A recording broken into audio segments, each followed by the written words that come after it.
muy lentamente, muy lentamente. Israel, por ejemplo, entregó un lote de vacunas, hizo simultáneamente un escándalo, llamémoslo así, eh, en cuanto a su generosidad a la hora de dar a Palestina vacunas.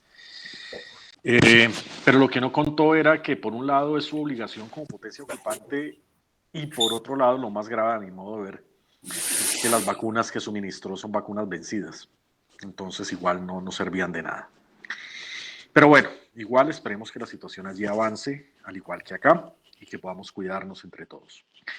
Un gran saludo, reitero, a todos ustedes, a Amparo, a Diana Patricia, a Fanny, a Rigoberto, a nuestra querida amiga y hermana de la comunidad colombo-palestina, la señora Sonia Murra, a Idaluz, a Alberto, a Angélica María, a Angie Daniela, a Pedro, a Cecilia, a Clara Vidal, a Fanny Casas, a nuestro amigo Frank Batarse desde El Salvador, a Javier, a Yasmín Ferrucho, como siempre, una gran amiga y una gran asistente de estas charlas, a Laura Fernanda, a Mabel Hassan Salim desde la Argentina, a Oscar, a Rigoberto, a nuestra querida amiga Ruth Jiménez, a nuestra hermana Sonia Martínez, como siempre allí acompañándonos, a Steve, a Yurani y a todas las personas que se van a conectar a lo largo de esta charla. Nuestros mejores deseos también para nuestra selección Colombia en la tarde de hoy, frente al partido o en el partido frente a Brasil, sin perder de norte que esto es un juego, ¿no? Sin perder de norte que una de las dimensiones del ser humano también está aquí, en el juego y en la sana, el sano escenario que ofrece el deporte. El fútbol no debiera ser más que eso, el fútbol no debiera ser odios, no debiera ser rencores, no debieran ser confrontaciones, no debiera ser rivalidades.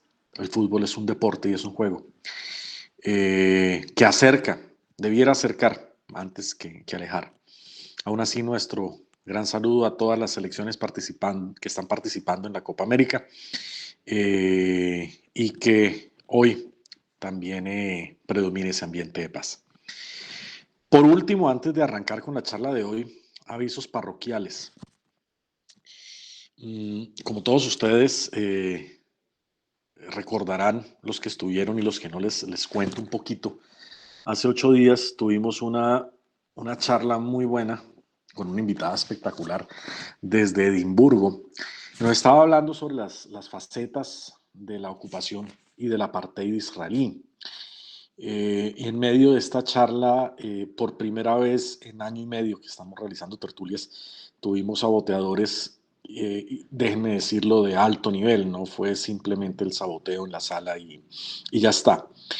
Les cuento muy por encima, tuvimos que cambiar la cuenta de correo desde donde se hacían las invitaciones, porque ellos para tomar el control de la sala como la tomaron, y para evitar que los sacáramos de la sala o silenciáramos sus micrófonos, ellos para poder tomar el control de la sala tomaron el control del correo electrónico. O sea, no fue solamente ingresar y sabotear la charla y ya está. Tuvimos que cancelar ese correo porque estaba comprometido en temas de seguridad. Crear un correo nuevo, enviar un correo informando a las personas que el correo anterior era un correo que ya estaba inhabilitado, que en caso futuro que recibieran alguna información de ese correo, hicieran caso omiso de ella, no la tuvieran en cuenta, porque muy seguramente iba a ser una información falsa, vaya uno a saber para qué cosas. Entonces, en ese sentido van a haber cambios en nuestra mecánica de las tertulias. Cambios que creo que no nos afectan en el mal sentido, posiblemente nos afecten en el buen sentido, pero sobre todo son cambios que buscan proteger la estabilidad de estas charlas.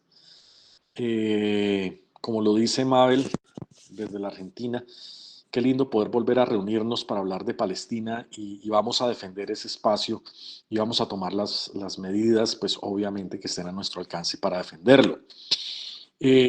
Mientras tanto, mientras ensayamos un nuevo modelo de reunión que nos permita este intercambio, que nos permita esta familiaridad, que esto es muy importante para nosotros.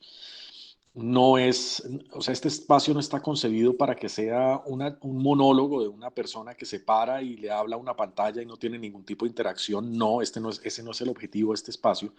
Este espacio está diseñado para que todos participemos, para que sea una actividad totalmente interactiva, para que cumpla su objeto de tertulia, para que supongamos que estamos en la sala de una casa y estamos todos allí hablando. Entonces queremos garantizar un espacio seguro, pero que permita la misma interacción. Mientras lo logramos, mientras hacemos todos los arreglos que tenemos que hacer, les voy a dar unas instrucciones que ojalá no tengamos que emplearlas, pero en caso que tengamos, pues ya sabemos entonces cómo actuar. En caso de un saboteador, y previendo que no tengamos el control de la sala y que no podamos bloquearlo, el paso va a ser el siguiente. Nosotros tendríamos que desconectarnos inmediatamente todos, ¿sí? Apenas entre el saboteador, nos desconectaríamos. Con esto quedaría neutralizado su intención de sabotear la charla.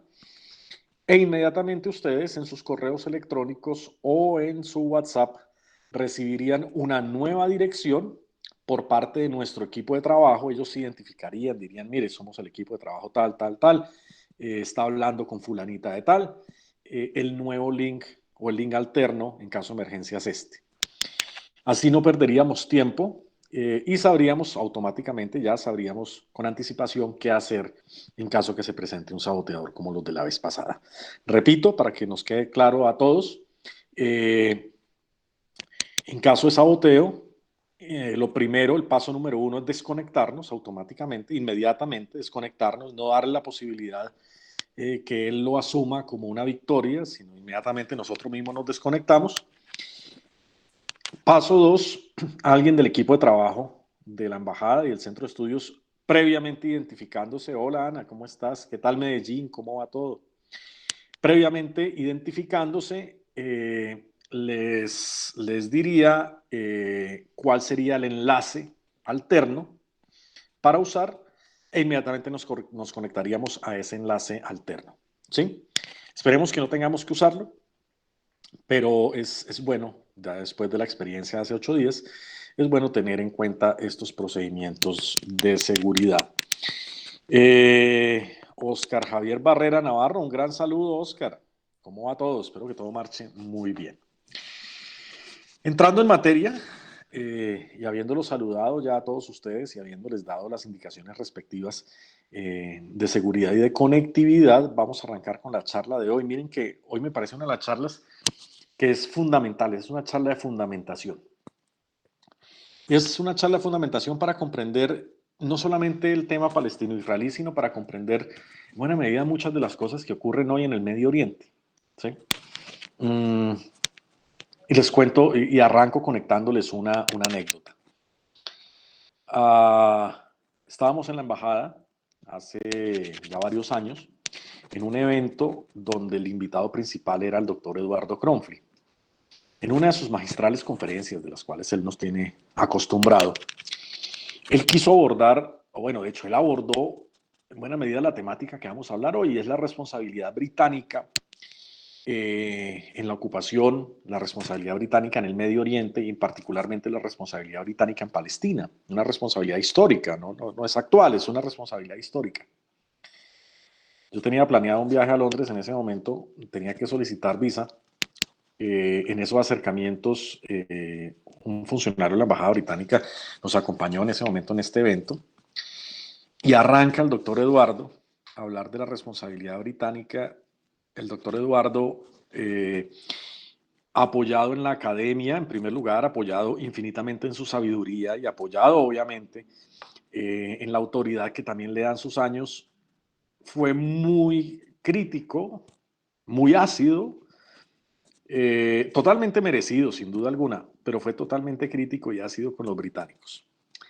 Muy fuerte y muy directo.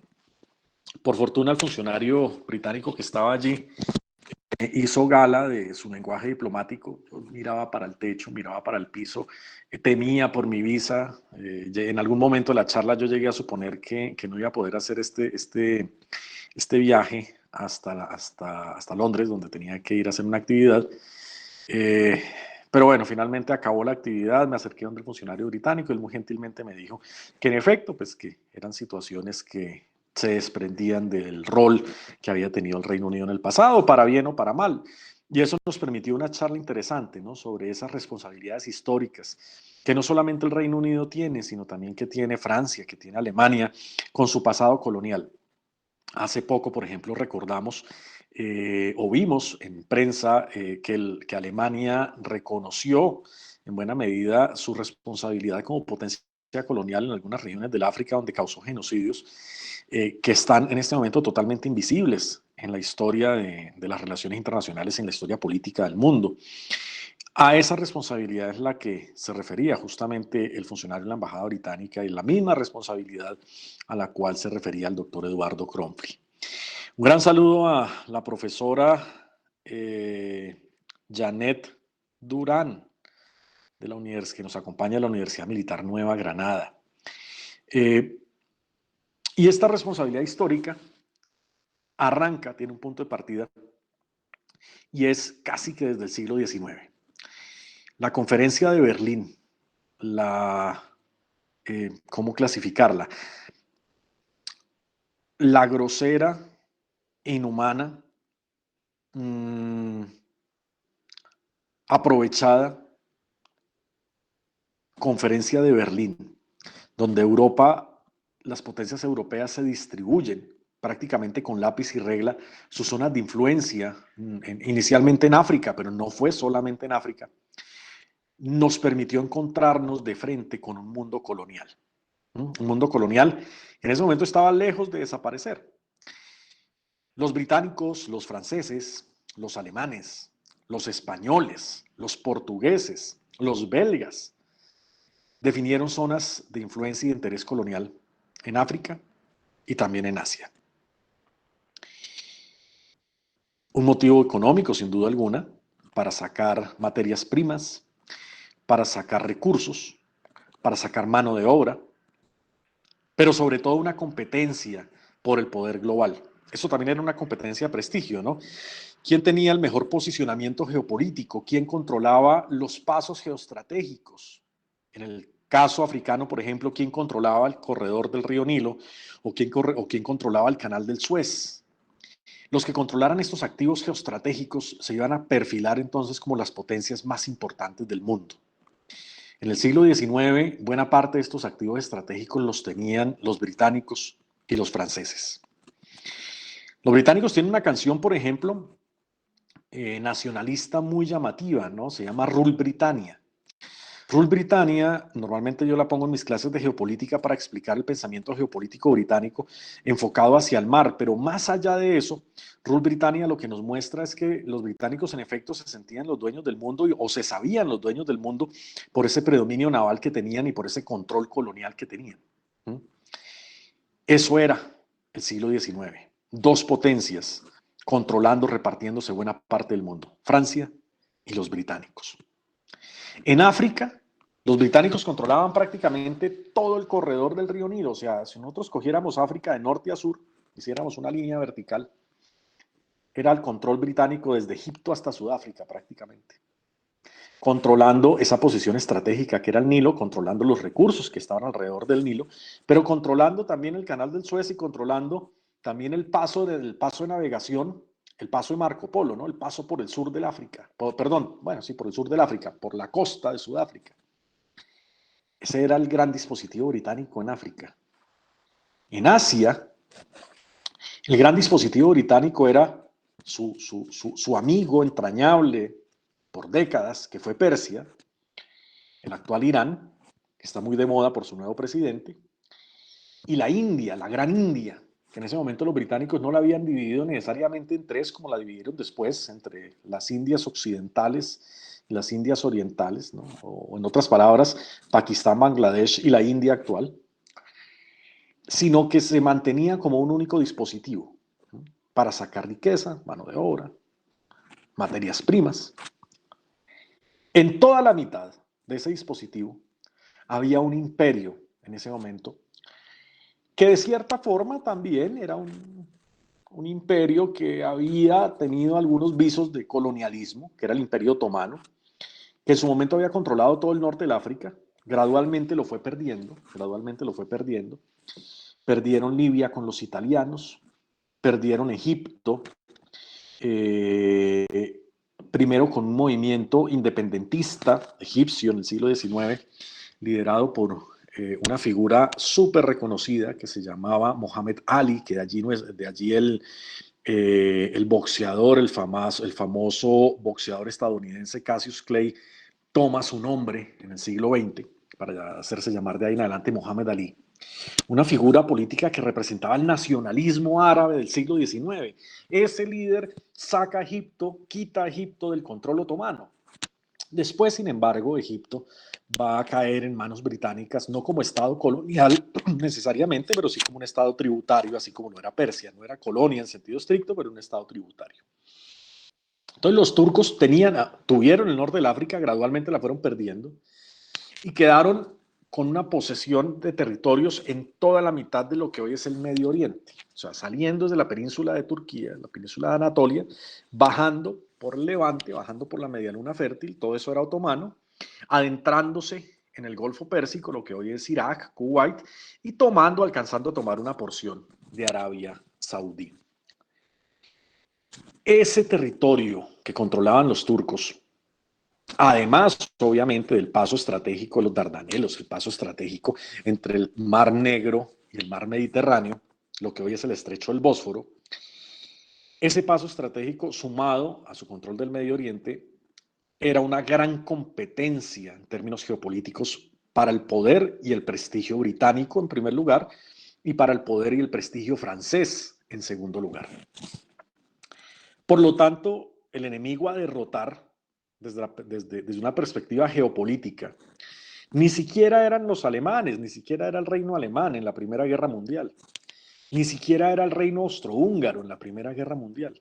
Sí, esos dos, en términos geopolíticos, pues tenían un posicionamiento en Europa, eso es claro, ¿no? Sobre todo en Europa continental. Los alemanes no tenían todo el esquema colonial que tenían los británicos y los franceses, por lo tanto no era competencia colonial, tenían algunas, Tanganica, por ejemplo, Tanzania, la Tanzania actual, pero no era competencia colonial ni para los ingleses ni para los franceses. El imperio austrohúngaro tampoco.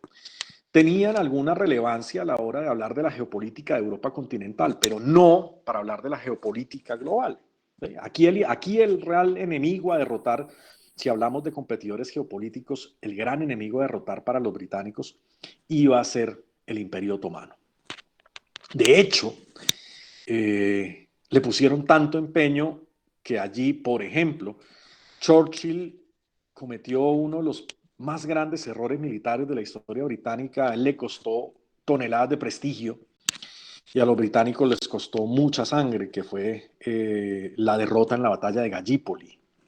Eso se lo cobraron a Churchill hasta la Segunda Guerra Mundial. Duraron como 20 o 30 años restregándoselo en la cara a los opositores, que él había sido el gran gestor del fracaso británico en Gallipoli contra los turcos. Entonces, el real objetivo era el Imperio Turco Otomano. Tratar de disminuirlo geopolíticamente, pero sobre todo, desde la perspectiva británica, tratar de controlar las ventajas geopolíticas que tenían los turcos. ¿A qué ventajas geopolíticas me refiero? No podían controlar el estrecho del Bósforo porque eso hubiera implicado a los turcos quitarle las dos costas. Hubiera sido prácticamente destruir totalmente el imperio turco, eso tampoco era posible. Pero sí al menos garantizarse el libre tránsito entre el Mar Negro, el Mediterráneo, y al menos la costa oriental del Mediterráneo. Eso lo lograron los ingleses y lo lograron los franceses, después de la derrota de los turcos en la Primera Guerra Mundial. ¿Qué otros elementos le interesaban a los ingleses y a los franceses de los turcos? Obviamente, el Medio Oriente por dos razones. Uno, porque porque le permitía a los británicos conectar a Egipto por un lado, con la India y con Persia por el otro, o sea, a Egipto con Irán, a través de una conexión terrestre que le ofrecían los territorios del Medio Oriente árabe. O sea, lo que posteriormente iría a ser Irak, lo que posteriormente iría a ser Jordania, por ejemplo, y Palestina más Israel. Si ustedes suman esos países en un mapa mental, Palestina, Israel o la Palestina histórica, más Jordania, más Irak, usted tiene conectado a Egipto con el Irán actual, con la antigua Persia. Eso era para los británicos, eso era fundamental. Entonces, lo primero, la primera ganancia geopolítica era esa, generar una conexión entre sus dos grandes posesiones coloniales, Egipto y Persia más la India. Esta conexión para los ingleses le significaba un ahorro en tiempo y plata gigantesco, porque de esta manera ya usted iba a poder conectar a Irán con la costa del Mediterráneo sin tener que darle la vuelta a la península arábiga y meterse en el canal del Suez, ¿no? Ya directamente usted iba a conectar a Irán con el Mediterráneo a través de esta sumatoria de territorios que les mencioné hace un momento. Los franceses también tenían interés acá. Bueno, antes de pasar a los franceses, ese era el primer interés británico. El segundo interés británico, sin duda alguna, era el petróleo. Hay una película que uno siempre recomienda cuando hace esta charla, que es Lawrence de Arabia. Esta recomendación la tomé del doctor Eduardo Kronfli, él siempre la recomienda. Lawrence de Arabia, una película, decimos aquí en Colombia, para ver los lunes festivos, porque esas son unas películas un poquito tediosas a veces, dura como 4 o 5 horas, pero sin embargo nos da una muy buena idea del papel de los británicos para ganarse el petróleo del Medio Oriente. Lawrence de Arabia era este militar británico de la inteligencia británica, que fue el gran cerebro en el terreno de toda una serie de alianzas que en un momento voy a mencionar, una serie de alianzas secretas que hicieron los británicos que en un momento voy a mencionar. Escribe Frank Batarse, dicho victoriano muy común: The sun never sets in the British Empire. El sol nunca se oculta en el Imperio Británico, nunca cae en el Imperio Británico. Gigantesca esta proyección colonial de los británicos. Entonces, 1 era geopolítica, 2 era petróleo. ¿Sí? Geopolítica, petróleo. Los franceses tenían también su interés en lo que quedaba del Imperio Turco, y era sobre todo recuperar zonas de influencia del pasado, ¿no? Recuerden ustedes que en la época de las cruzadas, bueno, Ricardo Corazón de León lideró una que fue muy importante. Ricardo Corazón de León era inglés, pero en sí las cruzadas se hicieron para favorecer, y esa es mi opinión, se hicieron para favorecer realmente el poder francés, porque Francia fue el centro del catolicismo europeo por siglos. Francia era la nación católica más grande del mundo durante siglos, así lo fue. Entonces, una guerra para beneficiar al cristianismo, pues en últimas estaba beneficiando era el interés francés. Desde las cruzadas, los franceses, a pesar, reitero, que una de las cruzadas más importantes la hizo Ricardo Corazón de León, los franceses tenían un interés muy fuerte por el Medio Oriente. Ahora bien, desde la época de las cruzadas, los franceses hicieron amistad con unos locales que también eran cristianos y que estaban también un poco acosados por los musulmanes en su momento. Y estos locales cristianos eran seguidores de un santo, que era el San Marún, de ahí vienen los maronitas. Amistad que va a durar entre los franceses y estos locales cristianos, va a durar desde la época de las cruzadas hasta inicios del siglo XX, hasta justamente el contexto de la Primera Guerra Mundial. Francia ve en esta amistad con estos locales la posibilidad de tener una zona de influencia allí en el Medio Oriente, y Francia entonces acepta trabajar de la mano con los británicos, trabajar con los británicos de la mano para asegurarse esta zona de influencia colonial. Entonces tenemos aquí, haciendo un resumen de lo que he dicho hasta ahora, tenemos 2 intereses coloniales claros dentro de lo que era el Imperio Otomano. Por un lado, los ingleses, por petróleo y por posición geopolítica, y por otro lado, los franceses, para intentar tener una zona de influencia en un sitio geopolíticamente muy importante, zona de influencia que le quedaría relativamente sencilla siempre y cuando el Imperio Turco no existiera o estuviera totalmente reducido. Bajo esa perspectiva ocurren una serie de cosas. Sobre la mesa, o sea, públicamente sobre la mesa, hay 2 acuerdos que se hacen posteriores a la Primera Guerra Mundial, que es el Tratado de Sèvres y el Tratado de Lausana, sobre la mesa. Estos dos tratados, ya con los turcos derrotados en la Primera Guerra Mundial, estos dos tratados, en últimas, lo que hablaban era de cómo se iban, por un lado, a recoger las fronteras de los turcos para tratar de restarles poder y que dejaran de ser amenaza desde la perspectiva de Occidente, pero por otro, definir zonas de influencia y también, de cierta manera, dar cabida a reclamos de grupos nacionales. ¿Por qué digo de cierta manera? Porque infortunadamente para estos grupos nacionales ni Sèvres ni Lausana los benefició totalmente. Por ejemplo, los armenios no vieron, no vieron la creación de un Estado armenio necesariamente derivado de Sèvres y Lausana. El Estado armenio se va a venir a crear después bajo la influencia o bajo el influjo de la Unión Soviética como una de sus repúblicas que la componían, que después, cuando la Unión Soviética estalla, empezando los 90 del siglo XX, va a dar paso al nacimiento del Estado armenio, ¿no? De Armenia como un Estado independiente. Pero aún así, reitero, no representaba el interés de los armenios como reivindicación nacional, toda vez que buena parte del territorio armenio seguía dentro de Turquía y que además había acabado de vivir el genocidio armenio que a fecha de hoy los turcos todavía niegan. Entonces, Sèvres y Lausana no favoreció necesariamente del todo a la causa armenia. Tampoco favoreció a los kurdos, Sèvres y Lausana, porque en su momento sí se concibió un Kurdistán independiente, pero en la medida en que se fueron refinando estos tratados, la idea del Kurdistán independiente desapareció. Ahí los kurdos se quedaron sin Estado.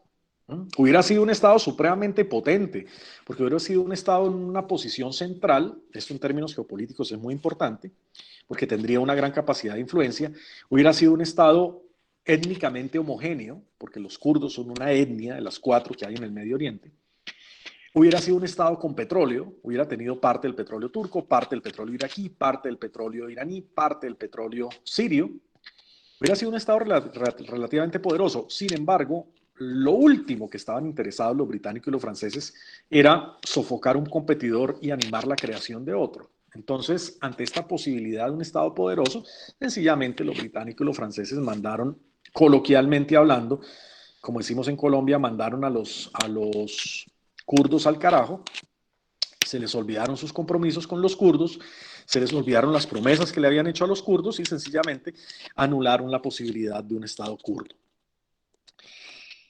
Esto fue sobre la mesa, Sèvres y Lausana. Aquí viene, sin embargo, lo interesante, lo que hicieron los británicos por debajo de la mesa. Por debajo de la mesa, los británicos negociaron, en primer lugar, con el jerife de la Meca. En primer lugar. ¿Qué negociaron con él? Como gran, supuestamente, líder, no solamente de la familia hashemita, sino en general como gran líder árabe. Le dijeron por debajo de la mesa, apóyenos en contra de los turcos, que cuando los turcos sean derrotados, nosotros los británicos le vamos a ayudar en la creación de un gran reino árabe. Donde ustedes, obviamente, van a seguir siendo la familia monárquica. Ese gran reino árabe va a involucrar Palestina, todos los territorios del Levante, hasta el Irak, incluso. Todo eso va a ser suyo. Ayúdenos a pelear contra los turcos. Clandestinamente, ¿no? Obviamente. Entonces se conoció como la correspondencia Hussein-McMahon. ¿Qué hicieron los árabes de la península arábiga? ¿Qué hicieron los árabes súbditos del rey Hussein? En efecto, cumplieron su palabra y empezaron a enfrentar a los turcos, en el contexto de la Primera Guerra Mundial, esperanzados de ese gran reino. Primera negociación secreta. Segunda negociación secreta de los británicos. Al sur de la península arábiga había un levantamiento tribal. Este sur de la península arábiga, este levantamiento tribal, tenía una familia líder, que era la familia Saud. Los británicos, gracias al trabajo de inteligencia que hacía Lawrence de Arabia, hicieron el cálculo que posiblemente esta revuelta que estaban liderando los Saud podía llegar eventualmente a triunfar. Esta revuelta en contra del rey Hussein, en contra de la línea hashemita en Arabia Saudí, en Arabia, perdón. Siendo que el rey Hussein era aliado británico, los británicos no tuvieron ningún reparo en irse a negociar clandestinamente también con la familia Saud, la familia líder de esta revuelta en el sur de Arabia en contra del rey Hussein. Los británicos, repito, hablaron primero con el rey y después hablaron con los enemigos del rey y se echó al bolsillo a los dos. ¿En qué términos negociaron con los Saud?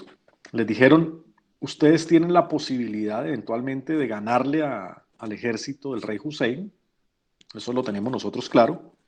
Desde ya queremos tener una amistad con ustedes, los vamos a apoyar en armas, los vamos a apoyar eventualmente en apoyo político, no vamos a permitir que nadie entre a sabotear las ganancias militares que ustedes puedan tener.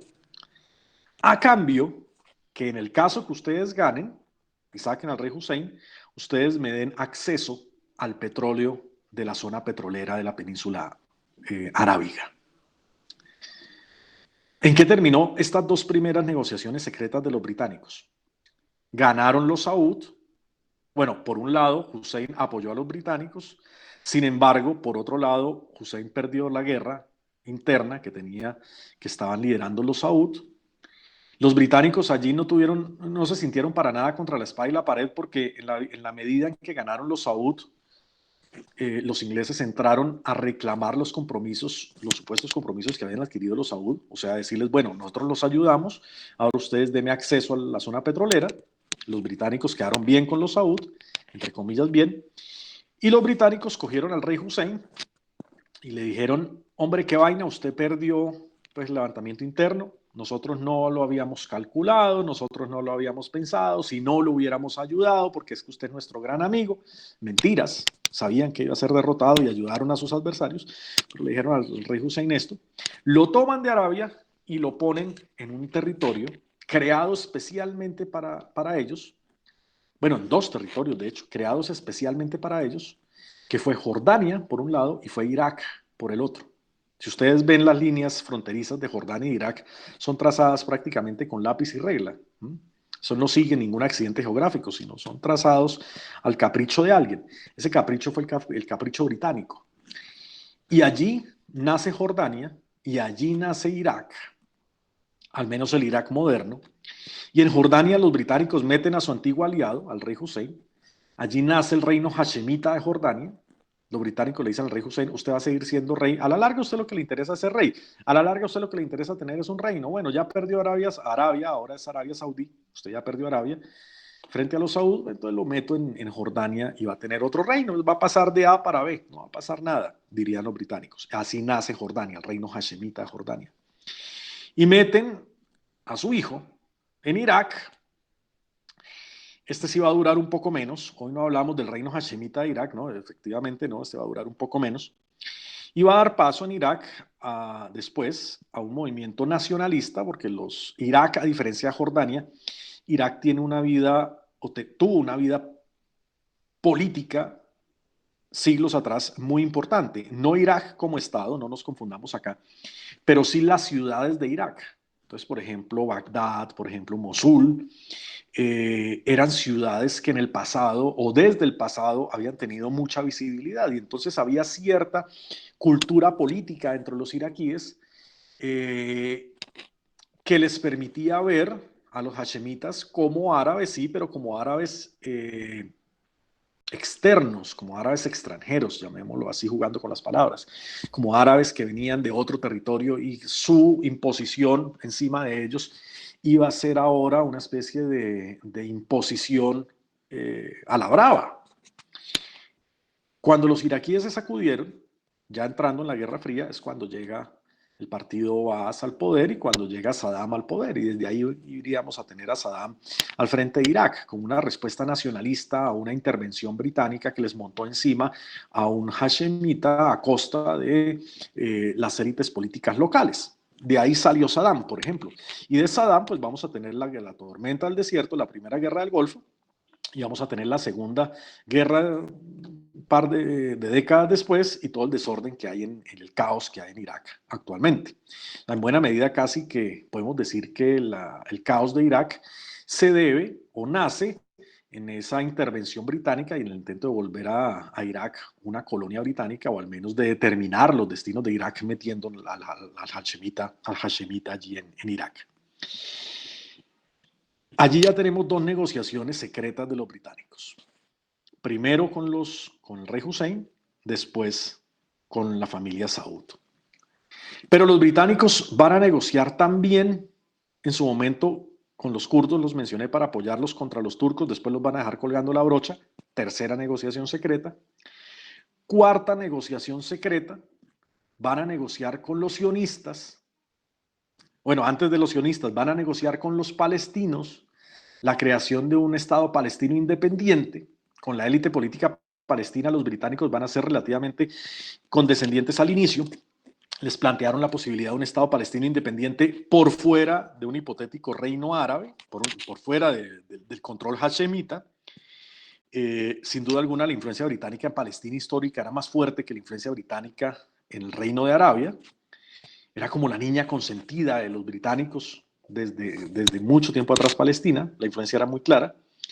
Y entonces le dicen a las élites políticas palestinas, apóyeme contra los turcos, que yo les voy a permitir un Estado independiente una vez los turcos sean derrotados. Cuarta negociación secreta. Quinta negociación secreta. Hablaron con los sionistas, los británicos. Los sionistas ya no al mando de Theodor Herzl, sino ahora al mando del barón de Rothschild y de Weizmann. Y logran los sionistas el compromiso británico plasmado en la declaración Balfour. ¿Sí? Sir Arthur Balfour era la persona que salía, el rostro que salía en la invitación de la tertulia de hoy. Logran con los ingleses el compromiso británico para apoyar un hogar nacional judío en Palestina. Y también los británicos a los sionistas les dicen que sí. Llevamos 5 negociaciones secretas, pero hay una sexta negociación secreta, y es la que hacen los ingleses y los franceses, donde los ingleses y los franceses dicen, o bueno, los ingleses le dicen a los franceses, hagamos una negociación pública, ¿sí? Que va a ser relativamente suave, relativamente condescendiente, pero simultáneamente hagamos una negociación privada donde definamos las esferas de influencia suyas y mías, y ya está. A Cebres y Lausana va a venir todo el mundo y le vamos a dar la posibilidad a todo el mundo que hable. Bueno, todo el mundo no. Los kurdos no van a poder hablar mucho, los armenios tampoco, pero bueno, ya que vayan y hablen, y los turcos y los italianos también que vayan, y los griegos también que vayan y hablen y definan qué va a pasar con los turcos y que se sientan parte, que se sientan que están siendo tenidos en cuenta. Pero internamente usted y yo, británicos y franceses, internamente usted y yo, somos los que en últimas vamos a quedarnos con eso, entonces hagamos un acuerdo secreto de una vez desde ya para definir cómo nos vamos a repartir eso. Eso fue el famoso tratado Sykes-Picot, donde definió las esferas de influencia francesas y británicas una vez termina el Imperio Otomano, y que va a dar paso a los mandatos, al mandato francés y al mandato británico. El mandato francés en la porción más al norte del Medio Oriente, incluyendo Siria, incluyendo el actual Líbano, y el mandato británico tomando lo que hoy es Palestina más Israel, o sea, esa Palestina histórica, tomando Jordania, tomando Irak y tomando parcialmente Kuwait. 6 negociaciones secretas hicieron los británicos. 2 negociaciones públicas, el Tratado de Sèvres y el Tratado de Lausana, pero por debajo de la mesa, clandestinamente, 6 negociaciones secretas. Y a la larga esas fueron las que imperaron. Bueno, ni siquiera las 6, una de esas 6 fue la que imperó, que fue el Tratado Sykes-Picot, y posteriormente los británicos van a intentar responder a sus compromisos con babas, decimos aquí en Colombia, o sea, muy superficialmente, cumpliendo de a pedacitos, y entonces a los hashemitas para Jordania y les mantuvieron parcialmente su promesa de amistad con los hashemitas, entonces los cambiaron de reino, también fueron y intentaron quedar bien con los Saúd, creando lazos con una Arabia Saudí naciente. A los sionistas los trajeron para Palestina, a ellos fue a los que mejor les fue porque prácticamente le cumplieron todos los compromisos, no de inmediato, sino con el paso del tiempo, cuando menos a los casi 28 años. Aún así los sionistas tuvieron que esperar 28 años para que los británicos les cumplieran la palabra de la declaración Balfour, pero les cumplieron a costa de los palestinos, y a los palestinos fueron los que menos les cumplieron porque les habían prometido un Estado independiente y al final terminaron fue con una ocupación encima. 6 negociaciones secretas hicieron los británicos. Por esta razón, el doctor Eduardo Kronfli, y esta era la anécdota que les comentaba al inicio, por esta razón el doctor Eduardo Kronfli en esta presentación que hizo en algún momento en la embajada fue tan crudo y tan directo y tan ácido con los británicos. Básicamente les dijo es que todos los problemas del Medio Oriente actual tienen su origen o en París o en Londres.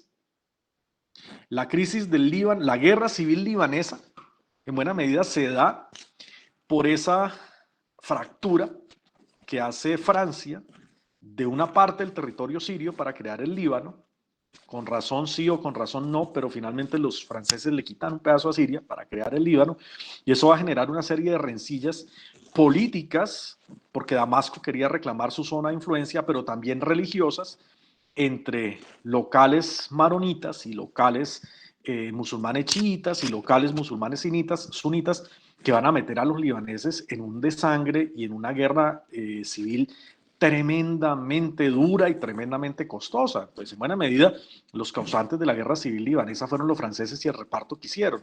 Es más, casi que de manera tardía la aparición hoy de Hezbollah, bueno, hoy no, ya de hace unos años, se debe en buena medida a esta situación generada por los franceses y que dio inicio a la guerra civil libanesa. Eso les decía el doctor Eduardo. Les decía, además, súmenle a eso la invisibilidad o la imposibilidad de un Estado kurdo y el genocidio kurdo, también responsabilidad de británicos y franceses. Súmele que los armenios a medias pudieron resolver el tema de su Estado a medias, y eso quedando dominados con los soviéticos. Entonces, eso también, ese tema de la deuda con los armenios también, primero a los turcos, evidentemente, pero también cóbresela a los británicos y los franceses. La deuda con bueno, la deuda no, la crisis que se va a generar después en Irak con un Saddam al frente, es también responsabilidad secundaria o tardía de los británicos. Un régimen saudí que se cree todopoderoso en el mundo y que puede hacer, sí, o puede causar varias inestabilidades como lo ha causado, incluso desde la creación de Al Qaeda hasta tener al frente un líder bastante controversial como es el príncipe Bin Salman. Todo eso también, de cierta forma, acomódeselo a los británicos. Y entrando en el tema de Palestina e Israel, pues evidentemente hay una responsabilidad británica detrás en la medida en que apoya al sionismo en la creación artificial de un Estado encima de Palestina, en la medida en que engaña a los palestinos con esta negociación secreta que hacen con ellos, en la medida en que ven a Palestina como un botín geopolítico, no como una causa nacional, y crean un Estado de Israel alimentado y oxigenado por los británicos desde entonces.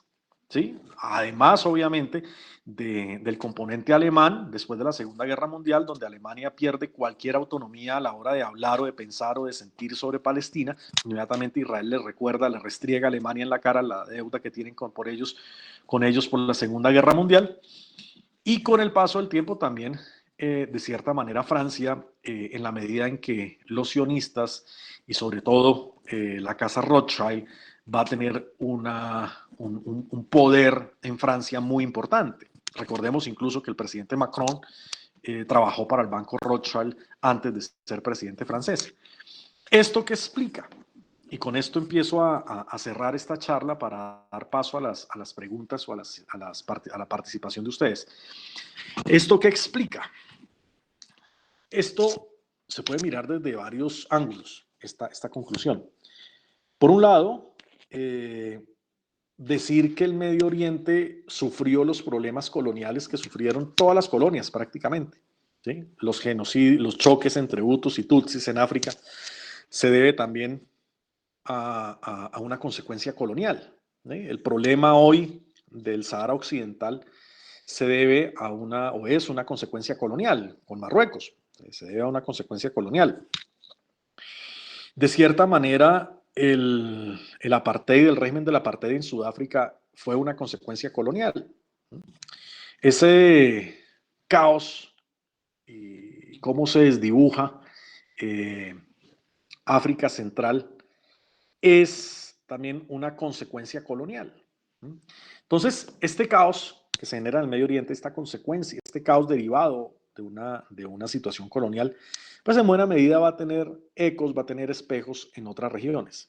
El Medio Oriente no va a ser el único donde las potencias coloniales, especialmente los británicos, van a dejar la región hecha un caos y se van a ir. Pero en segundo lugar, también podemos decir que los británicos jugaron a ser el urbanizador pirata, ¿no? El que le promete el mismo bien a varios y cuando se arma el problema sale y se va y se pierde y los deja ahí peleando. Sin duda alguna, los británicos tienen una responsabilidad inmediata en lo que ocurrió y aún hoy ocurre en el Medio Oriente. Responsabilidad que nadie aparentemente está dispuesto a cobrarle. Nadie está dispuesto a decirle a Londres, ponga la cara por lo que hizo, ponga la cara por el caos que causó, ponga la cara por la inestabilidad que usted causó. ¿Sí? Antes, al contrario, se invita, se continúa invitando y se sigue viendo al Reino Unido como un gran validador de las decisiones que se toman en el Medio Oriente. Por último, como última conclusión, hay que ver cómo ese rol británico de cierta manera lo asume Estados Unidos a partir del 67. Lo asume a la hora de establecer compromisos contradictorios, o sea, hacer nuevamente diplomacia secreta. Negocia con Arabia Saudí, por ejemplo, crea unos lazos irrompibles con Arabia Saudí, pero a la vez tiene que ir a combatir el Daesh, siendo que el Daesh es creación de Arabia Saudí en buena medida. Entonces, esas contradicciones, ¿a qué se deben? A ese manejo de la diplomacia de una potencia colonial. O sea, son las contradicciones típicas en las cuales cae. Entra un Irak, saca a Saddam, desbalancea la ecuación y ahora Irak va a pendular hacia Irán más que nunca. Otra de las contradicciones justamente de ese comportamiento colonial. Una contradicción más, en últimas, el tema de Palestina e Israel. Estados Unidos, aquí hay un libro, yo recuerdo mucho, se llama El mediador deshonesto, y un poco recoge la perspectiva de Jimmy Carter. Dice, Estados Unidos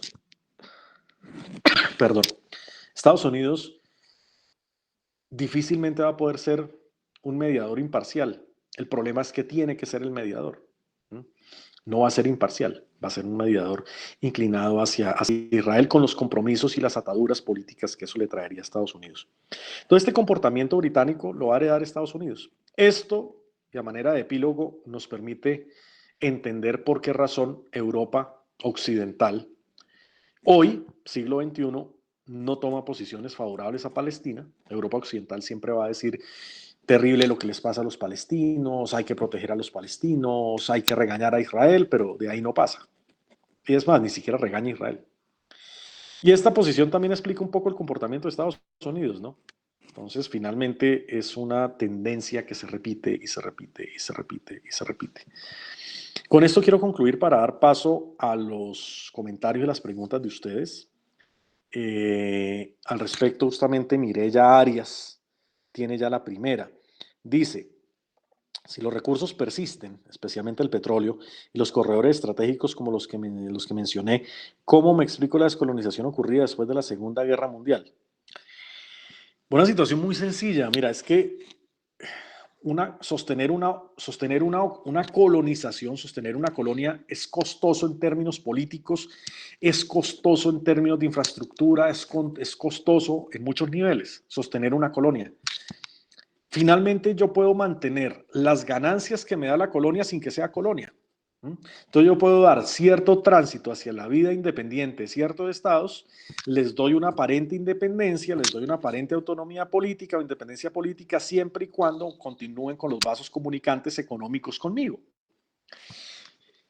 Eso hicieron los británicos, por ejemplo, con Egipto, hasta que llegó Nasser y les nacionalizó el canal del Suez. En últimas, a las potencias no le interesa si uno es o no es colonia de ellos en el sentido estricto colonial.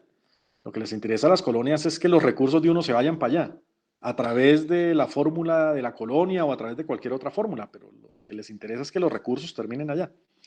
Y entonces los británicos con Egipto hicieron eso. ¿Quiere ser un reino? Okay. ¿Quiere ser un reino independiente? Ok, listo, sea lo que quiera hacer. El punto es que todo su sistema económico, sin embargo, va a apuntarle es a los intereses británicos. Desde que usted me entregue sus recursos, si usted se quiere parar en la cabeza y decir que usted es un presidente que camina de cabeza o que es un rey que camina, eso es cosa suya. A mí lo que me interesa es quedarme con su plata. Entonces, de cierta manera, la descolonización yo siempre la he criticado por eso, porque me parece hasta cierto punto, me parece un espejismo. ¿Sí? Usted logra independencia política, pero de ahí a decir que logra soberanía plena sobre sus recursos hay mucho trecho. El problema es que esa es una situación repetitiva en el sistema internacional. Aquí en América se vio lo mismo. Nosotros logramos independencia política, sí, creamos estados, sí, Colombia nació como estado, sí, pero eso no quiere decir que hubiéramos tenido soberanía plena de recursos. O sea, inmediatamente Colombia nació como estado, nosotros generamos una dependencia económica de los británicos, cambiamos de patrón, fue lo único. Antes era España, después iban a ser los británicos. Y cambiamos de nombre, ya antes era colonia, ahora éramos subordinados de los británicos, pero como Estado, entre comillas, independiente. Entonces, ese tema de la real descolonización, yo siempre lo he puesto en una relativa duda. Yo digo, no ha sido tal. Han sido muy poquitos los casos donde sea una ruptura total con la metrópoli y realmente se habla de un proceso de descolonización. Entonces, así es como se explica. ¿Sí? ¿Qué les interesaba a los británicos de Irak? ¿Que fueran independientes? No. Lo que les interesaba a los británicos de Irak es que el petróleo iraquí se fuera para Londres. ¿Qué le interesaba a los británicos de Arabia? Que la gobernaran la dinastía hashemita con el rey Hussein o que la gobernaran la familia Saud. No, a los británicos no les interesaba nada de eso. Lo que les interesaba es que el petróleo de Arabia se fuera para Londres. Eso era lo que les interesaba. Incluso eso podemos ver hasta hoy una repercusión. Cuando Estados Unidos anuncia su retiro de Siria, por ejemplo, Estados Unidos no cuenta que se retiró de Siria, pero que los pozos petroleros sirios se los había adueñado el Daesh, cuando Estados Unidos empujó al Daesh, Estados Unidos se adueñó de esos pozos petroleros y esas zonas petroleras que están dentro de Siria, no se las entregó al Estado sirio. Estados Unidos se quedó con ese petróleo. Es lo mismo, más o menos lo mismo. Dice, de pronto enlazando la pregunta, y ya paso a la pregunta a la doctora Sonia, dice Mireya Arias, después de los 70, ¿no fue eso lo que hizo Arabia Saudí? Volverse soberana y ser un actor financiero de peso en el mundo. Es una gran pregunta. Yo creo que más que soberana, lo que hace Arabia es tejer las bases de una interdependencia real. ¿Sí? Tejer las bases de una interdependencia real. Sin duda alguna, los recursos de Arabia se proyectan hacia Occidente. O sea, si Occidente no le comprara petróleo a Arabia, pues la riqueza de los saudíes, ¿en qué se sostuviera? Ahora, aquí podemos entrar en un juego del huevo y la gallina, o sea, que si Occidente estaría interesado, estaría en capacidad de romper los vínculos petroleros que tendría con Arabia Saudí, posiblemente la respuesta es que no. Entonces ahí vemos que se da una relación de interdependencia, ni el uno quiere ni el uno quiere dejar de vender, ni el otro quiere dejar de comprar. Entonces, más que una independencia en los 70s, lo que hizo Arabia Saudí fue crear las bases de una interdependencia. ¿Sí? Le resultaría muy costoso a cualquiera de los dos retirarse de la ecuación. Le resultaría muy costoso a Estados Unidos dejar de comprarle petróleo a los saudíes y dejar de venderle armas, así como a los saudíes les resultaría muy costoso dejar de venderle petróleo a Estados Unidos. Entonces, más que independencia, se vuelve es eso, una gran interdependencia, más que independencia, una gran interdependencia con Estados Unidos. Ahora, que con otros actores menos potentes, sí Arabia puede imponer su voluntad, hasta cierto punto sí, hasta cierto punto sí. No del todo, pero hasta cierto punto sí. Y hay un ejemplo muy reciente que lo grafica. Bin Salman intentó comprar un club de fútbol inglés. No recuerdo cuál fue, si fue el Newcastle, creo, algo. Muy reciente, hace unos meses. Inmediatamente, la Liga Británica, poco más, poco menos, le envió el siguiente mensaje a Bin Salman. Le dijo, usted puede tener toda la plata del mundo, usted nos puede ofrecer todos los millones de dólares que quiera por este equipo, pero no se lo vamos a vender. Entonces, allí que hizo Bin Salman, inmediatamente llamó a Boris Johnson y le dijo, o me venden el club, o yo hago que Arabia Saudí lo sancione a ustedes, como Estado, que sancione al Reino Unido. Ahí obviamente las cosas pasaron de un simple negocio, pasaron allá a dimensiones estatales, ¿no? A una crisis de Estado. Sin embargo, Boris Johnson fue incapaz, o sea, no logró que Bin Salman se hiciera con este equipo de fútbol y a la larga tampoco Arabia Saudí sancionó a los británicos al nivel que dijo que los iba a sancionar. Entonces, hasta cierto punto, con algunos más débiles, los saudíes pudieran imponer su voluntad, pero con Estados Unidos, sin duda alguna, lo que se crea es una relación de interdependencia. Escribe la doctora Sonia Martínez, dice, ¿existe en la actualidad un líder que nos recuerde el sueño de la República Árabe Unida de Nasser? No, la respuesta es categóricamente no. No hay un gran líder con el prestigio y la personalidad de pronto de Gamal Abdel Nasser, pero sobre todo, doctora, no hay un interés colectivo árabe hoy. No lo hay, no lo hay. Hay intereses individuales. Cada estado del Medio Oriente, cada estado árabe tiene más que nunca definidos sus intereses por separado. Y poco van a hacer para apoyarse en una estrategia colectiva. Poco van a hacer. Entonces, no por ausencia de líder y no por ausencia de interés. Infortunadamente, ese experimento de la República Árabe Unida quedó justamente ya en el olvido.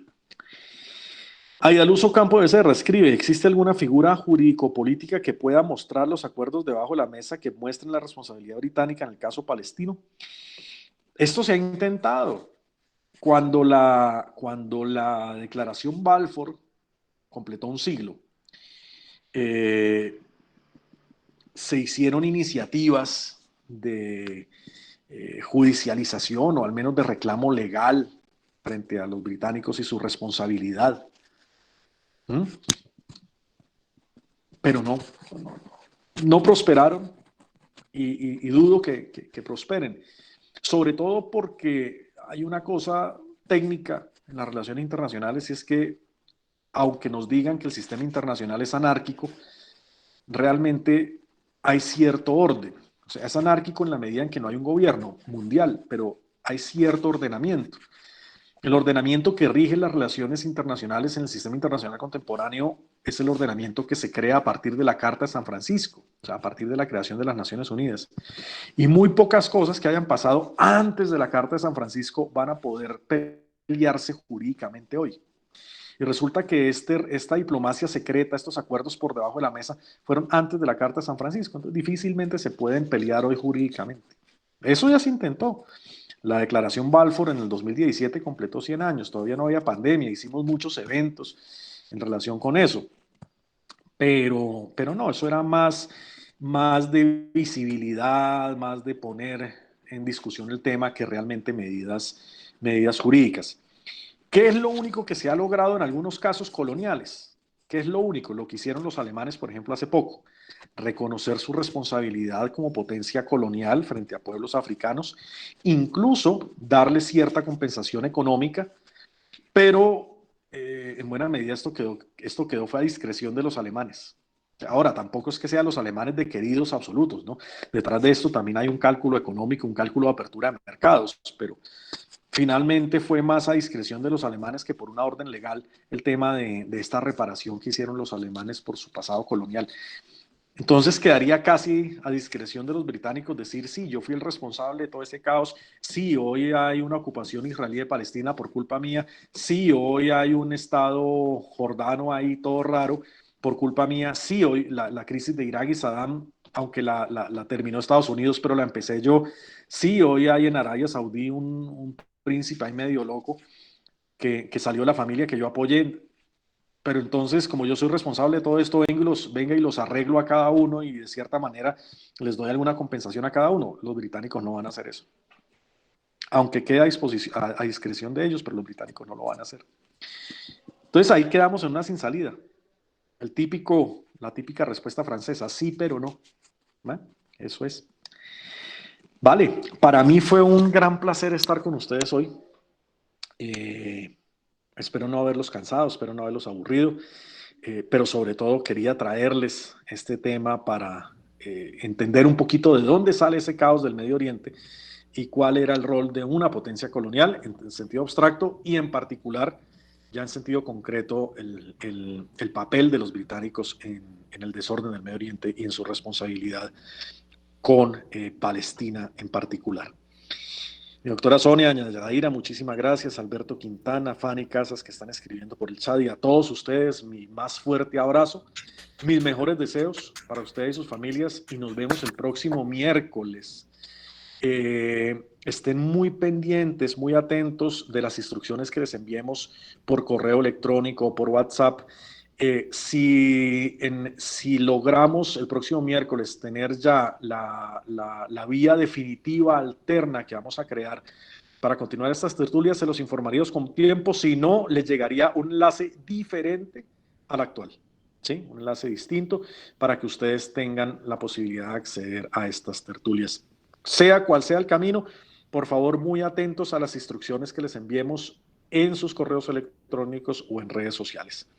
Un gran abrazo, Frank, Alicia Betina, Santiago, Lilian, Mireya, un gran abrazo a todos ustedes. Que tengan muy buena semana. Muchas gracias, profesor Alex.